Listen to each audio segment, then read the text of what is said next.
Well, we're having a better day than some folks. Oh yeah. Because my only concern was jumping the freeway. Yeah, that was my concern too. What happened is I stopped by the store to get some ice cream, and I'm going, yeah, it's like right there, man. It's all it takes is for it to jump. Yep. We know how windy it gets and what direction the wind blows this time of day. Exactly. I was really hoping it was further up the hill, but once I got around, I go, it's closer than I thought. It's close. It's about as close as I ever want to be to a fire. I've been from near to that big fire. I was operating a dozer.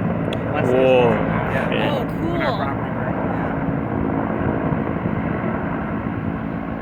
Wow. A lot of water. It's a lot of water. You know what? I don't see it growing though.